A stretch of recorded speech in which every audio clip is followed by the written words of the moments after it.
Good evening everyone. माझं नाव निशाद बिरंजन आहे from Nagpur. आणि आजचा आपला टॉपिक आहे केमिकल अँड मॉलिक्युल. हे आपला युनिट 4 आहे एनसीईआरटी केमिस्ट्रीमध्ये. ठीक आहे, चला. ह्याच चॅप्टर साठी आपल्याला स्ट्रक्चर ऑफ ऍटम माहिती पाहिजे आणि काही बेसिक कॉन्सेप्ट जसं की मोलार कॉन्सेप्ट आणि जे ॲटॉमिक मॉडेल्स आहे, मग photo electric effect, spinning of electrons कसे असतात, और बायोचा कॉन्सेप्ट. हे जे आपलं चॅप्टर आहे याच्यामध्ये आपण कोणते कोणते टॉपिक बघणार, आपले ऑब्जेक्टिव्ह काय काय आहे या चॅप्टरचे. चला, सगळ्यात पहिले आपण बघू Kossel Lewis approach to chemical bonding. ठीक आहे, याच्यामध्ये दोन आपले बेसिक डिफरंट टॉपिक्स आहे या चॅप्टरमध्ये. एक आहे आपला केमिकल बॉन्डिंग. केमिकल बॉन्डिंग म्हणजे काय की आपले जे वेगळे वेगळे ॲटम्स राहतात ते कसे कंबाईन होतात in the form of interaction जे राहतात त्यांच्यामध्ये. अट्रॅक्टिव्ह फोर्स राहते, मग कधी कधी रिपल्सिव्ह फोर्स पण राहते, ते पण आपण बघू. ठीक आहे, हे कसे आपले बॉन्ड करतात. आणि दुसरा आपला राहील मॉलिक्युलर स्ट्रक्चर. ठीक आहे, म्हणजे जे आपले मॉलिक्युल्स आहेत, ऑक्सिजनचा मॉलिक्युल, सल्फर डायऑक्साईडचे मॉलिक्युल, CO2चे मॉलिक्युल, त्यांचं ओरिएंटेशन कसं राहते स्पेस टाइम मध्ये. बरोबर. सगळ्यात पहिले आपण बघू Kossel Lewis approach to chemical bond. मग त्याच्यानंतर आपण बघू ऑक्टेट रूल काय असते आणि त्याचे लिमिटेशन काय काय. मग त्याच्यानंतर आपण शिकू how to draw Lewis structures of simple molecules. ठीक आहे,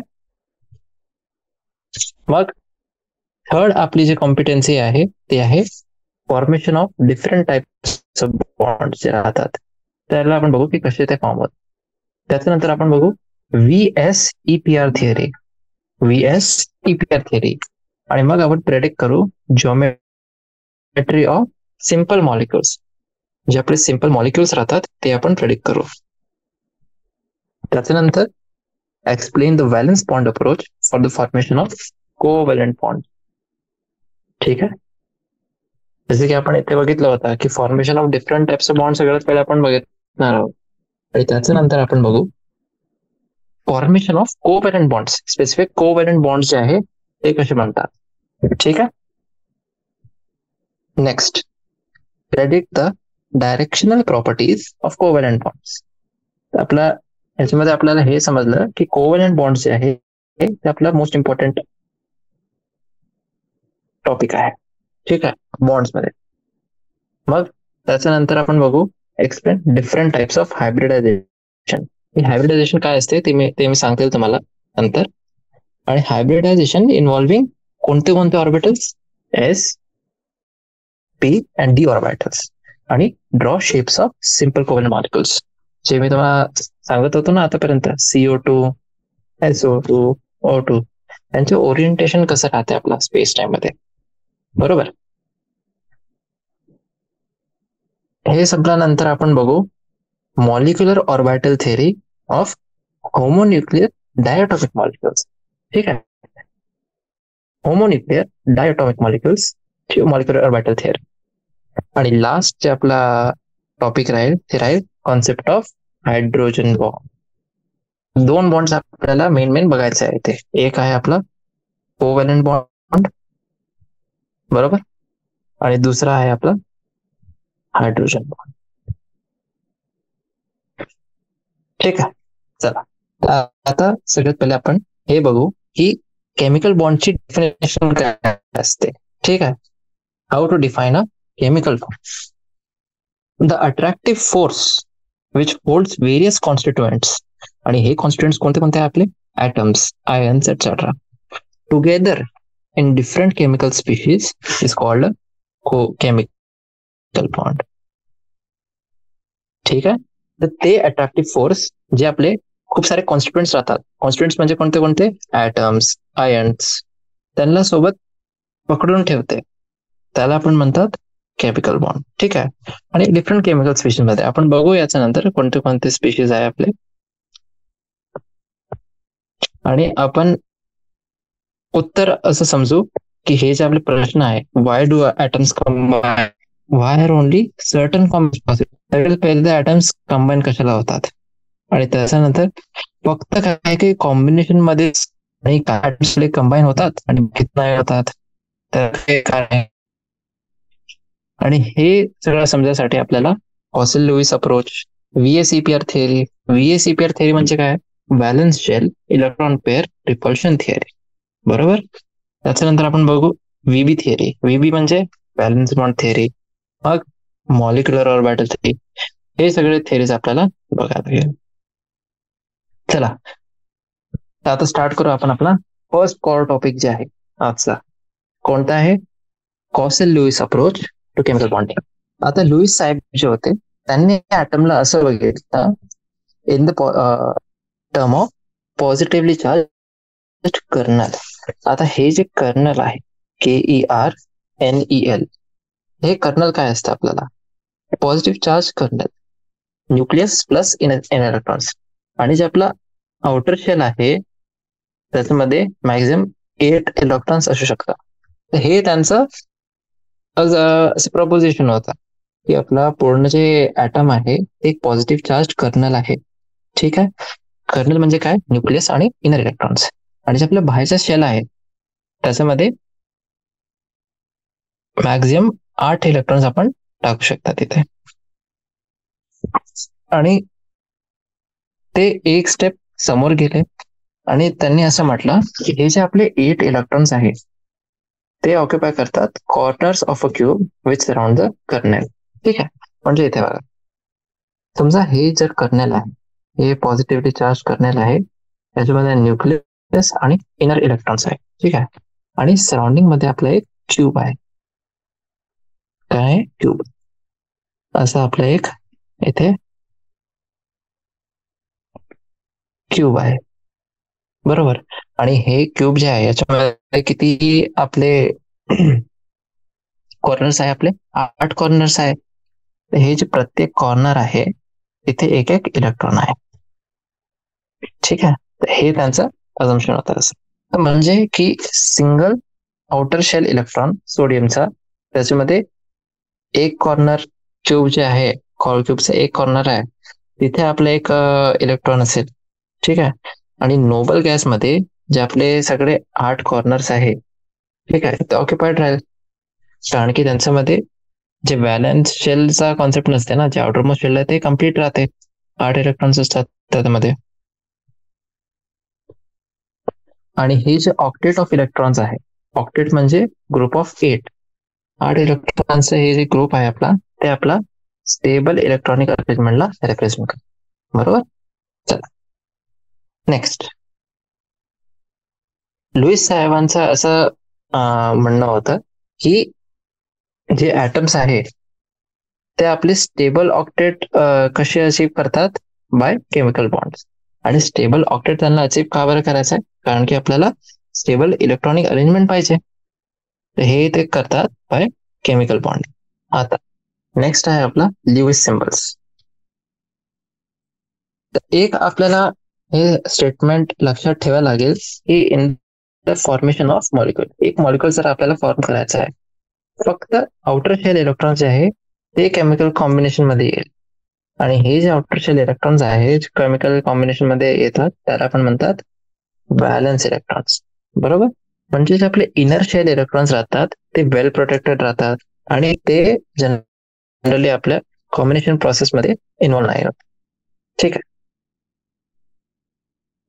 आणि एक G.N. लुईस नामचे अमेरिकन वैज्ञानिक होते, त्यांनी सिंपल नोटेशन आपल्याला सांगितले to represent valence electrons in an atom. आणि हेच जे आपले नोटेशन्स आहे त्याला आपण म्हणतात लुईस सिम्बल्स. जसं की इथे बघा, लिथियम साठी, लिथियमला आपल्याला माहिती आहे अटॉमिक नंबर आहे 3, म्हणजे इनर शेल मध्ये 2 इलेक्ट्रॉन्स आणि जे आउटर मोस्ट शेल आहे त्याच्यामध्ये एकच इलेक्ट्रॉन राहील. तर याचा रिप्रेझेंटेशन कसं होईल बघा, लुईस, लिथियम आणि 1 इलेक्ट्रॉन इथे. तसंच पेरिलम साठी 2, बोरॉन साठी 3, कार्बन साठी 4 आहे इथे, नायट्रोजन 5, ऑक्सिजन 6.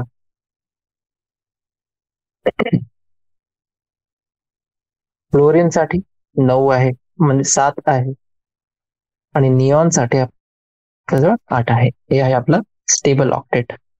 हे काय ते स्टेबल. आता हे स्टेबल ऑक्टेट आपण असेव केलं बरोबर, पण आता सिग्निफिकन्स काय आहे, हे जे लिव्हिस सिम्बल्स आहेत त्यांचं सिग्निफिकन्स काय आहे? जे आपले नंबर ऑफ डॉट्स राहतात एक ऍटमच्या आजूबाजूनी, ते आपल्याला काय सांगतात? Number of valence electrons. हे जे नंबर ऑफ व्हॅलेन्स इलेक्ट्रॉन्स आहे ते आपल्याला मदत करते टू कॅल्क्युलेट कॉमन और group valence of that element. ठीक आहे, जे कॉमन व्हॅलेन्स आहे किंवा ग्रुप व्हॅलेन्स आहे त्या एलिमेंटचा, त्याला कॅल्क्युलेट करेल.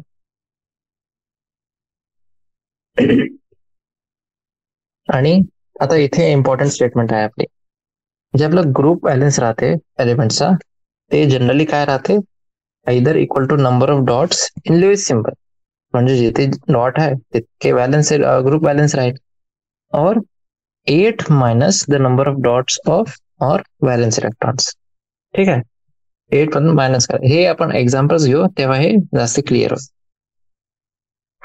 आणि कॉसेल साहेबांनी in relation to chemical bonding आपल्याला काय काय फॅक्ट्स वर असं महत्वाचा आपण लक्ष देऊ असं आपल्याला सांगितलं की in the periodic table highly electronegative halogens and the highly electropositive alkali metals are separated by noble gases.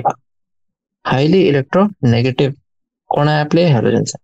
आणि हायली इलेक्ट्रोपॉझिटिव्ह अल्कली मेटल्स ते आपले सेपरेटेड आहे बाय नोबल गॅसेस. ठीक आहे, दुसरं पॉइंट बघा. Formation of negative ion from halogen atom आणि positive ion from alkali metal atom is associated with gain and loss of an electron by the respective atoms. म्हणजे halogen जर आहे chlorine, याला एक नेगेटिव्ह आयन बनवायचा तर हे एक इलेक्ट्रॉन ऍक्सेप्ट करेल. तसंच आपला अल्कली मेटल आहे सोडियम, याला एक पॉझिटिव्ह आयन बनवायचा आहे. तर आपण काय करू, याच्यामधून एक इलेक्ट्रॉन काढून घेऊ. हे झालं Na प्लस आणि Cl मायनस. नाही, positive ions thus formed attain stable noble gas electronic configurations. म्हणजे आता इथे बघा, हे Na प्लस मध्ये किती झाले? 10 झाले, 2 आणि 8. क्लोरीन मध्ये 2 8 8 झाले. आउटर मोस्ट 8 इलेक्ट्रॉन्स आहेत. जर ऑक्टेट, आणि आपल्याला माहिती आहे जे कॉन्फिगरेशन असते बरोबर, ते जे नेगेटिव्ह आणि पॉझिटिव्ह आयन्स होते त्यांनी stable noble gas electronic configuration attain केलं. ठीक आहे, आणि तेच आपल्याला इथे स्टेटमेंट मध्ये दिलेलं आहे बघा. Noble gases with the exception of helium. आता हिलियम मध्ये तर फक्त ड्युप्लेट राहते इलेक्ट्रॉन्सचा बरोबर. हे जे नोबल गॅसेस राहतात त्यांच्यामध्ये एक particularly stable outer shell configuration राहते ऑफ 8 इलेक्ट्रॉन्स. ठीक आहे, म्हणजे ऑक्टेट ऑफ इलेक्ट्रॉन्स असते NS2 NP6. ठीक आहे, नेक्स्ट जे आपले नेगेटिव्ह आणि पॉझिटिव्ह आयन्स आहे ते आपले कसे स्टेबलाइज होतात? त्यांनी आपला कॉन्फिगरेशन अटेन केलेला आहे, जे स्टेबल इलेक्ट्रॉनिक कॉन्फिगरेशन आहे ऑक्टेटचा ते अटेन केलेलं आहे, पण यांना स्टेबल पण व्हायला पाहिजे. तर हे स्टेबल कसे होतात? By electrostatic attraction. ठीक आहे, कसे स्टेबल होतात हे? By electrostatic attraction. कारण की ते आयन्स आहे आणि आयन्स आपले इनहेरंटली अनस्टेबल राहतात बरोबर. की इथे बघा, एक्झाम्पल साठी आपण बघू फ्रॉम क्लोरीन. Na इथे आहे आपला सोडियम लेफ्ट हँड साइडवर, हे झालं Na प्लस प्लस इलेक्ट्रॉन. ठीक आहे, म्हणजे यांनी कोणता आपला कॉन्फिगरेशन अटेंड केला? निऑनचा. निऑन आपली नोबल गॅस आहे. ठीक आहे, निऑन. तसंच आपलं क्लोरीन आहे. क्लोरीन आपलं क्लोराइड आयन बनलं बाय एक्सेप्टिंग 1 इलेक्ट्रॉन. यांनी आपला कोणता कॉन्फिगरेशन अटेंड केला? आर्गनचा. आर्गन आपला नोबल गॅस आहे आणि Na+ कंबाईन झाला with Cl- to form NaCl, किंवा आपण याला असं पण लिहू शकतो Na+Cl-. बरोबर. नेक्स्ट, तसंच आपला इथे CaF2 साठी आहे, कॅल्शियम आयन आणि फ्लोराईड आहे. आता very important, bond formed as a result of electrostatic force of attraction between the positive and negative ions was termed as electrovalent bond. Electrovalent bond काय, जे आपला बॉन्ड बनला ना आता Na+ आणि Cl- चे मला हे Na+ आणि Cl-, तर हे जे बॉन्ड आहे त्यालाच आपण म्हणतात इलेक्ट्रोव्हॅलंट बॉन्ड. ठीक आहे.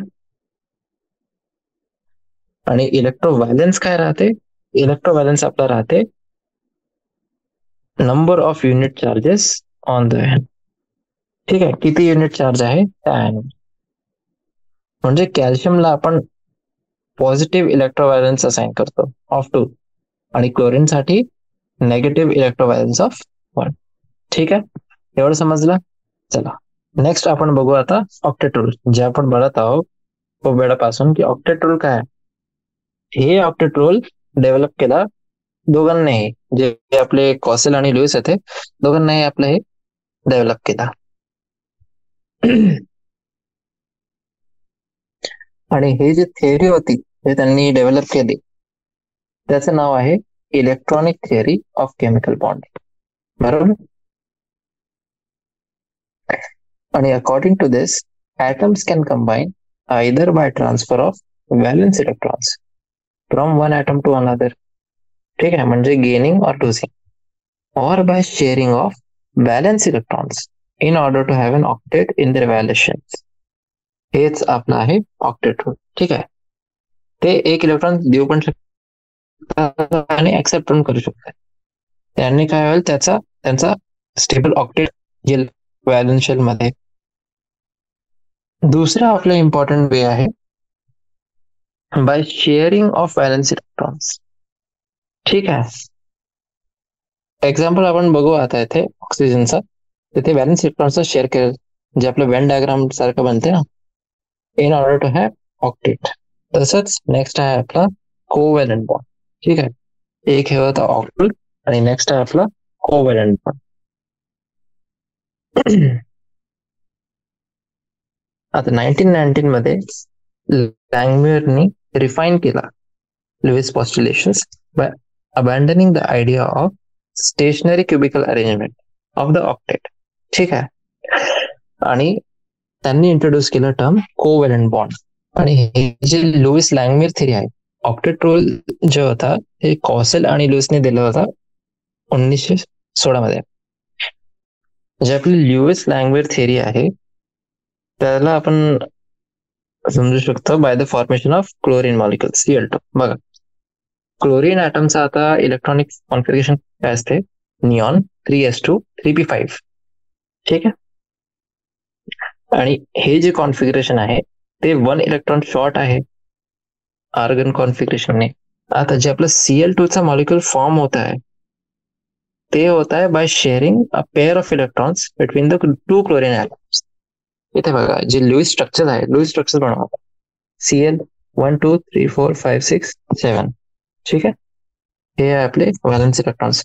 तसंच दुसरा ॲटम आहे 1 2 3 4 5 6 7.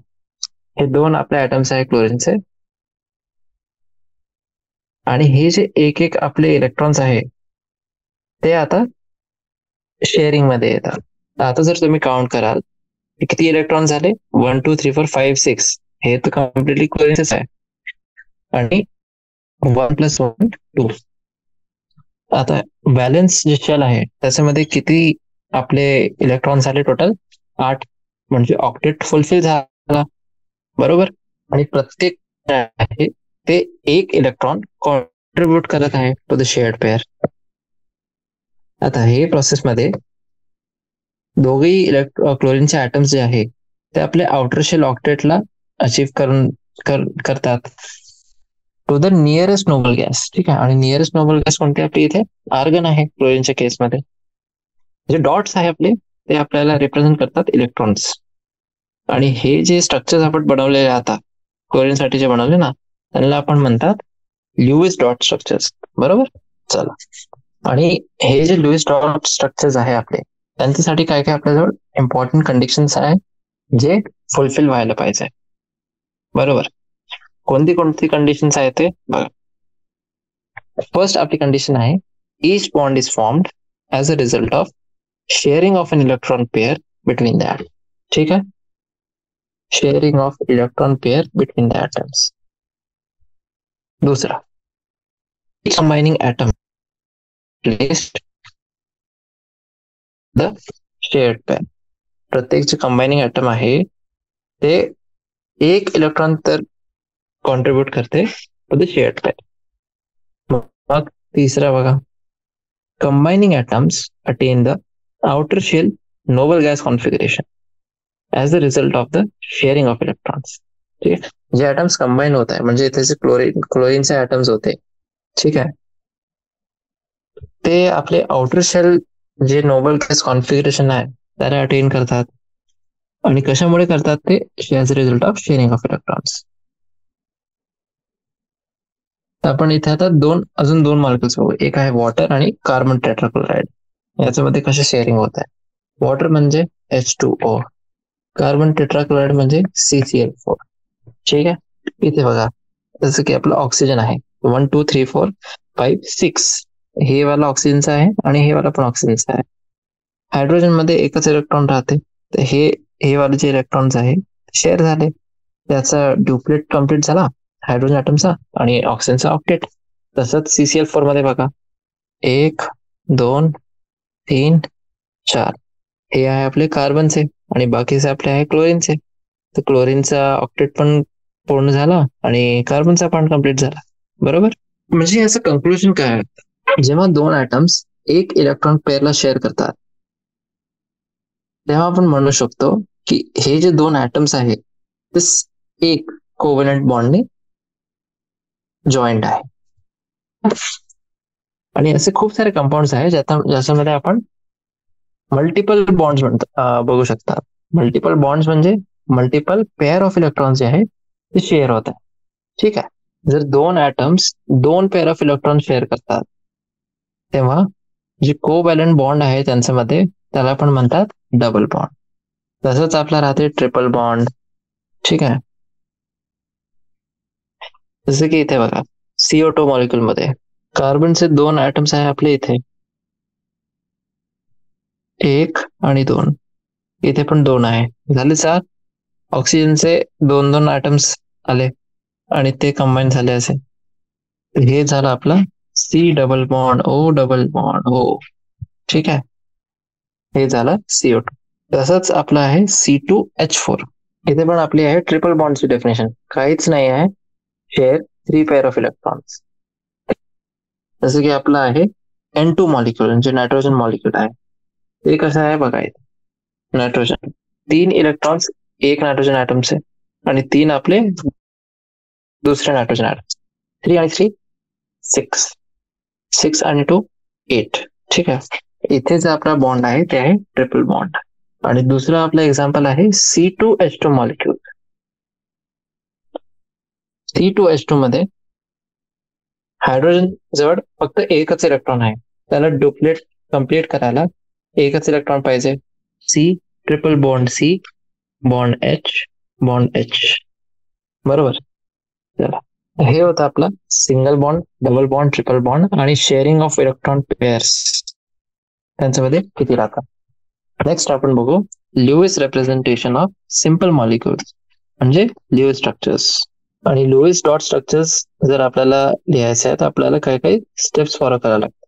कोणते कोणते आहेत ते, the total number of electrons required for writing the structures are obtained by adding the valence electrons of the combining atoms. जे आपले atoms combine होते हैं त्यांचे valence electrons आपण फक्त ऍड करू तर आपल्याला टोटल नंबर ऑफ इलेक्ट्रॉन्स आपल्याला रिक्वायर्ड आहे ते स्ट्रक्चर्स लिहायला ते भेटून जाईल. जसं एक्झाम्पल बघा CH4 मॉलिक्युल जे आहे त्याच्यामध्ये 8 व्हॅलेन्स इलेक्ट्रॉन्स आपल्याजवळ अवेलेबल आहे बॉन्डिंगसाठी.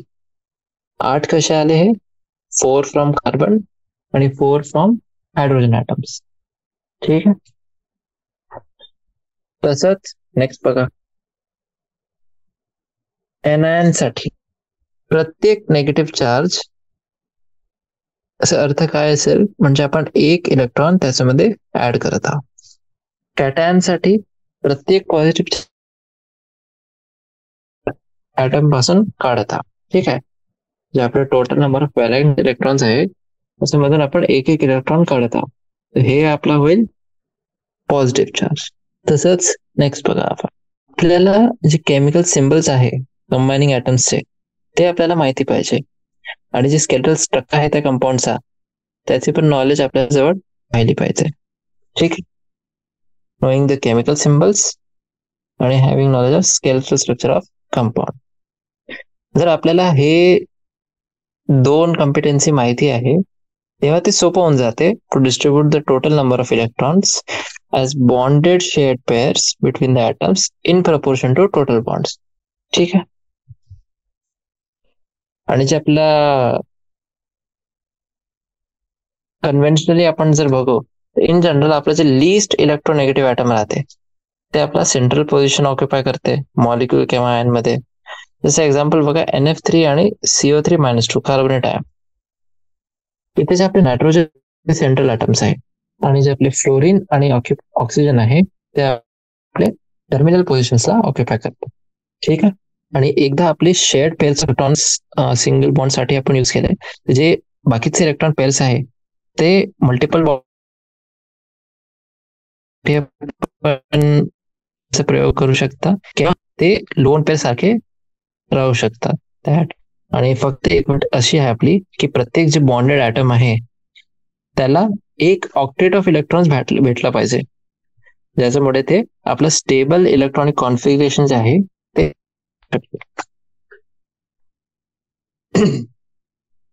इथे बघा, टेबल 4.1 मध्ये काय काय मॉलिक्युल्सचे आपल्याजवळ लुईस रिप्रेझेंटेशन दिलेले आहे.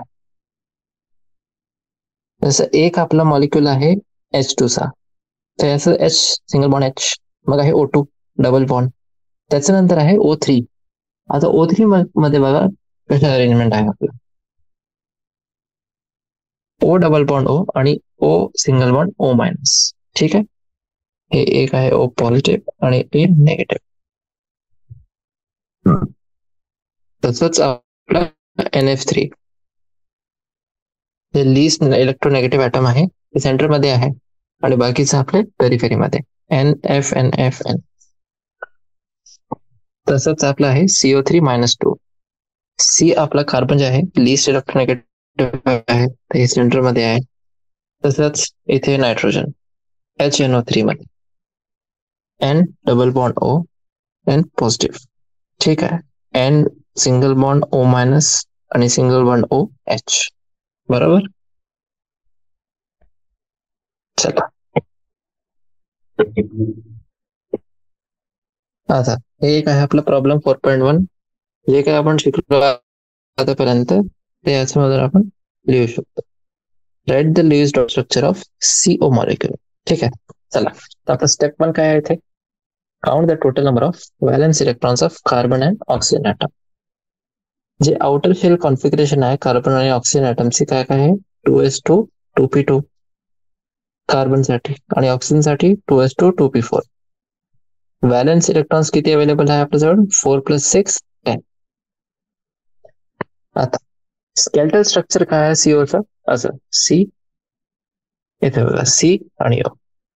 थर्ड बघा, सगळ्यात पहिले आपण बनवू एक सिंगल बॉन्ड, म्हणजे 1 shared electron pair between C and O, आणि ऑक्टेटला कम्प्लीट करू ऑन ऑक्सिजन. जे बाकीचे 2 इलेक्ट्रॉन्स आहे ते आपले लोन पेअर आहे C जवळ. ठीक आहे. जसं हे आपला एक इथे C बॉन्ड O.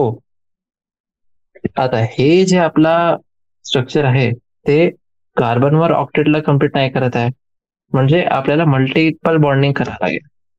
ठीक आहे. आणि ह्या केसमध्ये आपला ट्रिपल बॉन्ड, म्हणजे ट्रिपल बॉन्ड म्हणजे त्याचा अर्थ काय आहे की 3 इलेक्ट्रॉन पेअर्स आपले शेअर होईल. आपण बघू आता बनवून. याच्यामध्ये आपला होत आहे का फुलफिल क्रायटेरिया? 1 2 3 4 5, 1 2 3 4 5. ठीक आहे, हे आता फुलफिल होत आहे. सी ट्रिपल बॉन्ड ओ, याच्यामध्ये कार्बन आणि ऑक्सिजन दोघे जे आपले ॲटम्स आहेत ते आपला स्टेबल ऑक्टेट रूल जे आहे त्याच्यामध्ये आहे. हे स्टेबल स्ट्रक्चर आहे. तसंच आपलं आहे NO2 मायनस साठी. याच्यामध्ये पण आपण बॅलन्स इलेक्ट्रॉन्स जे आहे ते कॅल्क्युलेट करू. ते झाले 2s2 2p3 आणि ऑक्सिजन साठी 2s2 2p4. ठीक आहे. जे स्केलेटल स्ट्रक्चर आहे NO2 मायनस साठी ते आहे ONO. ठीक आहे. त्याच्यानंतर आपण एक सिंगल बॉन्ड ड्रॉ करू, म्हणजे एक इलेक्ट्रॉन पेअर जे शेअर्ड आहे विथ नायट्रोजन आणि each of the oxygen atom. म्हणजेच आपले ऑक्सिजन ॲटम त्यांचा म्हणूनच आपल्याला मल्टिपल बॉन्डिंग करायला लागेल. नायट्रोजन हे आपण कशा सेव्ह करू शकतो, आपण एक ऑक्सिजन सोबत त्याचा डबल बॉन्ड बनवू. ठीक आहे, जसं की हे वाला फिगर बघा. तर इथे ऑक्सिजनचे आपला 8 इलेक्ट्रॉन झाले, नायट्रोजनचे पण 8 इलेक्ट्रॉन झाले आणि हे जे दुसरा ऑक्सिजन आहे त्याचे पण 8 इलेक्ट्रॉन झाले. बरोबर. चल, तर हे होतं आपलं लुईस डॉट स्ट्रक्चर्स कसे आपण बनवू डिफरंट मॉलिक्युल साठी, आयन साठी. नेक्स्ट आपला आहे फॉर्मल चार्ज. आता लुईस डॉट स्ट्रक्चर्स जे राहतात ते आपले ऍक्च्युअल शेप जे राहते मॉलिक्युलचा ते आपल्याला नाही सांगत. ठीक आहे. आणि जे आपले पॉलीॲटॉमिक आयन्स राहतात त्याच्यामध्ये जे नेट चार्ज आहे ते आपल्या एक आयन जवळ असते as a whole and not by a particular atom. आणि हे जे फॉर्मल चार्ज आहे त्याचा अर्थ काय असते? Difference between number of valence electrons of that atom in an isolated or free state and the number of electrons assigned to that atom in the Lewis structure.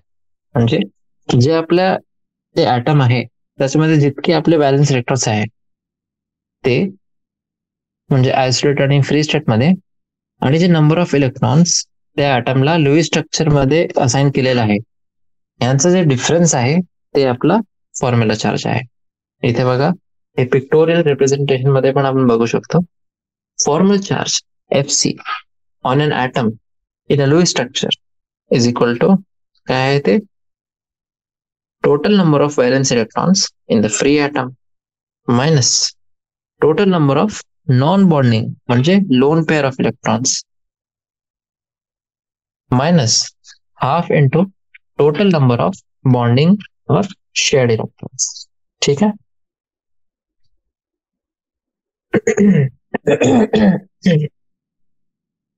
Next, हे जे counting आहे कोणत्या assumption were based आहे? आपलं assumption हे आहे की atom in the molecule owns 1 electron of each shared pair and both electrons of a lone pair. म्हणजे आता आपण ऑक्सिजन मॉलिक्यूल, ओझोन मॉलिक्यूल दाखवू. ओझोन म्हणजे O3. ठीक आहे. तर लिव्ह स्ट्रक्चर आहे ओझोन मॉलिक्यूलचा ते असं आहे O डबल बॉन्ड O आणि O सिंगल बॉन्ड O. ठीक आहे. ॲटमचा नंबर दिलेला आहे 1 2 3. सेंट्रल O ॲटम आहे त्यासाठी फॉर्मल चार्ज बघा 6 मायनस 2 मायनस हाफ इंटू 6. ठीक आहे. किती इलेक्ट्रॉन शेअर होत आहे तर हे किती झाला +1. तसंच जे आपला सेकंड नंबरचा आहे हे वाला त्याच्यामध्ये 6 मायनस 4 मायनस हाफ इंटू 4 हे किती आहे 0. आणि जे थर्ड ॲटम आहे आपला ऑक्सिजनचा त्याच्यासाठी 6 मायनस 6 मायनस हाफ इंटू 2 हे झालं -1. म्हणजे आपण ओझोन मॉलिक्यूलला अलॉंग विथ फॉर्मल चार्जेस असं आपण काढू शकतो. ठीक आहे. हे जे आपला ॲटम आहे मधातला त्याचा पॉझिटिव्ह चार्ज आणि याचा निगेटिव्ह चार्ज +1 -1 आणि हे वाला तर 0च होता. बरोबर. आणि सेपरेशन दाखवत आहोत ते आपल्याला फक्त मदत करते balance electrons in the molecule. त्याचे मॉलिक्यूल आहे त्याचा ट्रॅक ठेवायला आपल्याला हे मदत करते. आणि हे जे फॉर्म्युला आहे, जे लोएस्ट एनर्जी स्ट्रक्चर आहे, ठीक आहे, खूप सारे लिव्ह स्ट्रक्चर आपण म्हणू शकतात कोणत्याही स्पेसिस साठी. त्याच्यामधून ते वाला स्ट्रक्चर ज्याची एनर्जी कमीत कमी आहे त्याला सिलेक्ट करायला आपल्याला मदत करते, बरोबर. आणि जनरली आपला जे लोएस्ट एनर्जी स्ट्रक्चर आहे ते कोणतं राहते? One with smallest formal charges on the. जे आपलं फॉर्मल चार्ज आहे ते कोणतं फॅक्टर आहे? ते आपला बेस्ड राहते on pure covalent bonding in which electron pairs are shared equally by neighboring atoms. हे खूप खूप महत्वाचं स्टेटमेंट आहे. हे तुम्हाला ते परीक्षामध्ये असर्शन रिझन टाइप प्रश्न म्हणून तुम्हाला देऊ शकता आहे. ठीक आहे, की आपला जे लोएस्ट एनर्जी स्ट्रक्चर आहे तो कोणतं राहते? ते आपलं राहते ज्याच्यामध्ये सगळ्यात लहान आपले सगळ्यात कमी आपले फॉर्मल चार्जेस आहे ॲटम्सवर.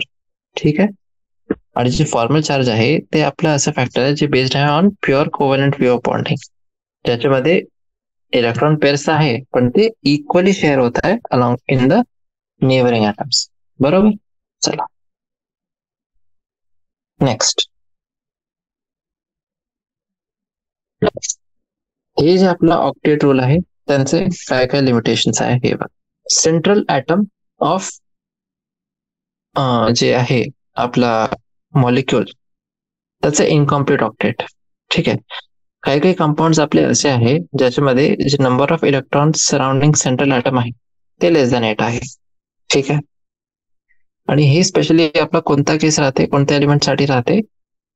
ते एलिमेंट ज्यांचे व्हॅलेन्स शेलमध्ये 4 पेक्षा कमी इलेक्ट्रॉन्स राहतात.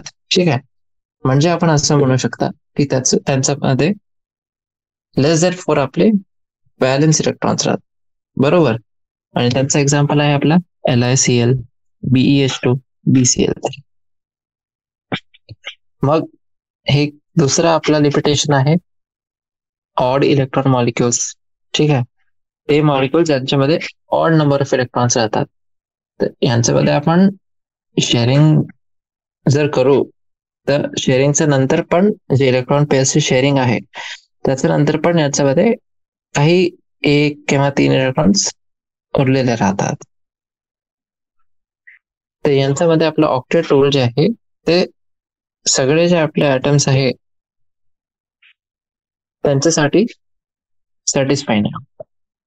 मग आहे आपला एक्सपांडेड ऑक्टेट. आता जे atoms third period of periodic table मध्ये आहे आणि त्याच्या नंतरचे एलिमेंट्स आहे अपार्ट फ्रॉम 3s आणि 3p ऑर्बिटल्स, यांच्यामध्ये 3d ऑर्बिटल जे आहे ते पण आपल्याला आपल्याजवळ बॉन्डिंग साठी अवेलेबल आहे.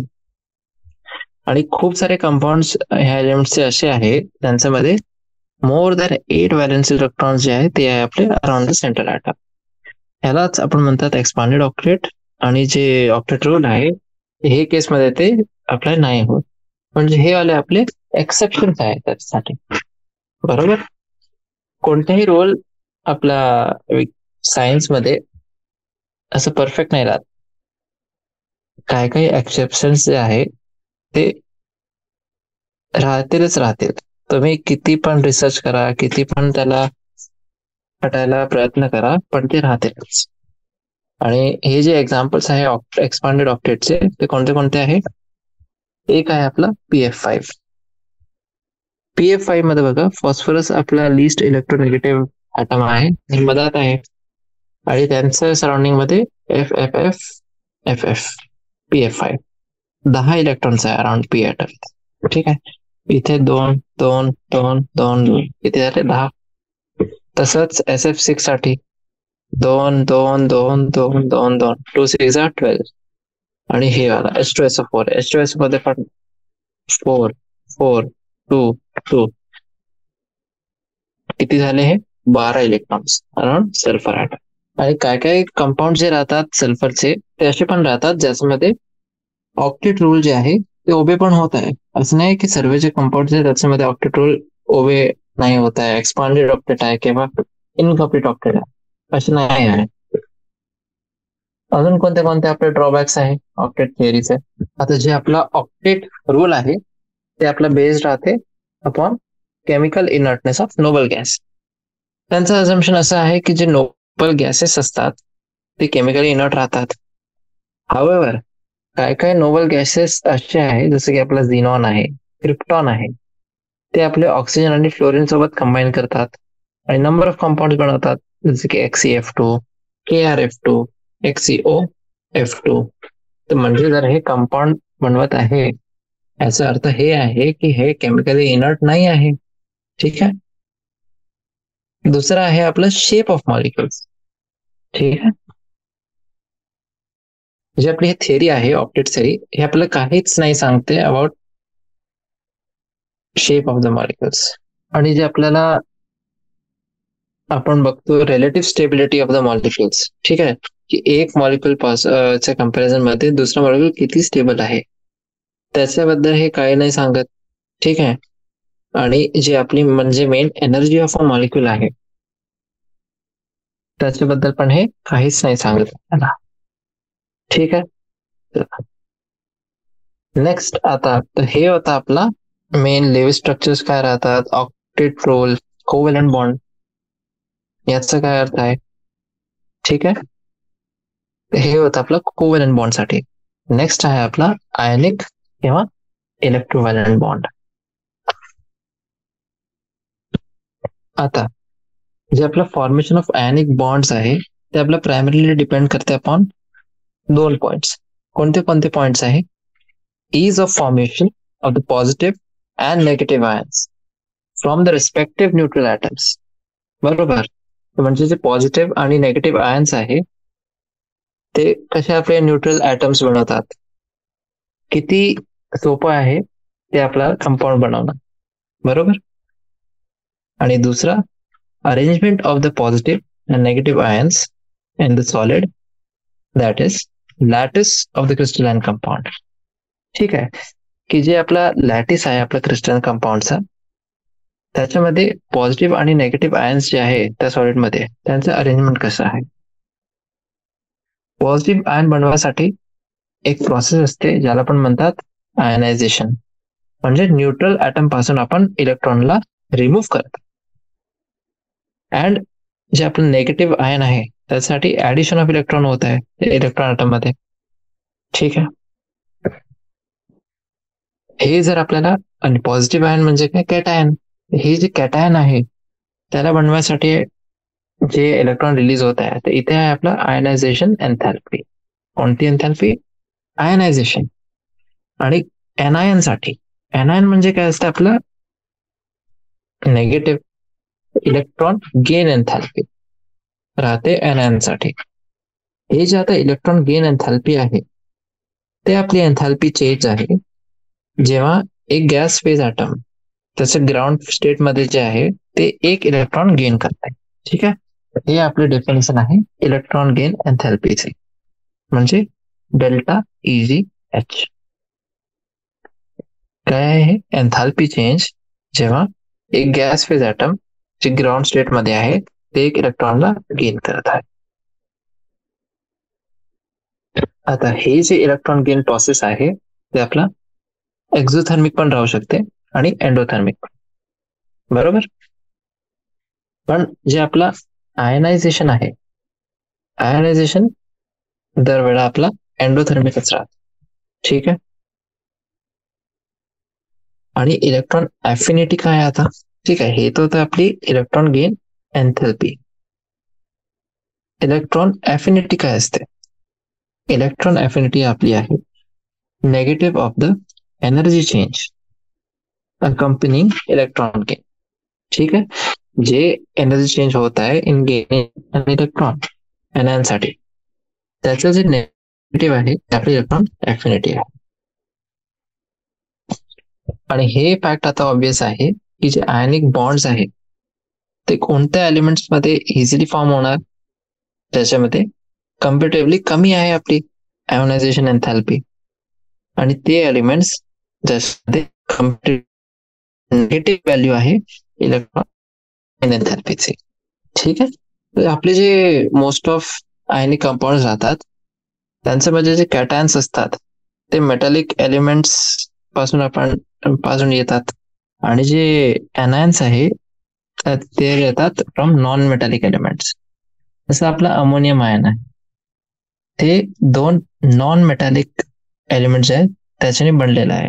हे आपलं कॅटायन आहे NH4+ आहे, याच्यामध्ये एक मेटॅलिक कंपोनंट व्हायला पाहिजे, पण असं नाही होत. ठीक आहे, तर हे जे अमोनियम आयन आहे NH4+, ते आपलं एक एक्सेप्शन आहे याच्यामध्ये. आणि जे क्रिस्टलाइन स्टेटमध्ये जेव्हा आपले आयनिक कंपाऊंड असतात त्यांच्यामध्ये ऑर्डरली 3 डायमेन्शनल अरेंजमेंट्स होतात ऑफ कॅटायन्स आणि एनायन्स. आणि जे हे कॅटायन्स आणि एनायन्स आपसमध्ये जुडलेले राहतात ते राहते बाय कुलंबिक इंटरॅक्शन एनर्जीज. ठीक आहे, कुलंबिक म्हणजे रिलेटेड टू चार्ज, कारण की हे जे आयन्स आहे त्यांच्यावर काही चार्ज आहे, नेट इफेक्टिव्ह चार्ज आहे. हे जे कंपाऊंड आहे ते आपले वेगळे वेगळे क्रिस्टलाइन स्ट्रक्चर मध्ये कंबाईन होतात. ठीक आहे, आणि हे डिटरमाइन होते आपला by size of the ions, की जे आपले आयन्स आहे त्यांचा साईज काय आहे, त्यांची पॅकिंग अरेंजमेंट काय आहे, आणि बाकीचे फॅक्टर्स. NaClचा जे आपला रॉक सॉल्ट स्ट्रक्चर आहे ते इथे आपल्याला दिलेलं आहे बघा. Na+ हे लहानवाला Na+, हे मोठावाला जे आहे Cn-, हे कसे आपले अरेंज झालेले आहे Na+, Cn-, असे ते कोलंबिक इंटरॅक्शन एनर्जीजनी जुडलेले आहे. म्हणजे आपण असं म्हणू शकतो की जे आपला क्वालिटेटिव्ह मेजर आहे of stability of an ionic compound is provided by its enthalpy of lattice formation, and not simply by achieving octet of electrons around the ionic species in gaseous state. म्हणजे आपण आतापर्यंत काय असं समजत होतो की आपल्याला फक्त ऑक्टेट ऑफ इलेक्ट्रॉन्स जे आहे ते आपल्याला अचीव करायचं आहे आयनिक स्पीशीज साठी गॅसियस स्टेटमध्ये, पण जे आपला एन्थॅल्पी ऑफ लॅटिस फॉर्मेशन आहे ते पण आपला खूप महत्वाचं राहते in the stability of an ionic compound. जर त्याच्यामध्ये काही गडबड झाली तर ते जे आपला आयनिक कंपाऊंड आहे ते स्टेबल नाही राहत. बरोबर. आता हे बघू आपण लॅटिस एन्थॅल्पीचे डेफिनेशन काय असते. ठीक आहे, आजचं लास्ट टॉपिक आहे lattice enthalpy. Lattice enthalpy of an ionic solid is defined as, काय राहते, ionic solid here. Yeah. The energy required to completely separate one solid ionic compound into gaseous constant ions. ठीक आहे, आयनिक solid हे आहे आपल्याला, पण आपल्याला त्याला गॅशियस कॉन्स्टंट आयन्स मध्ये सेपरेट करायचं आहे, आणि किती, नॉट 1 मोल.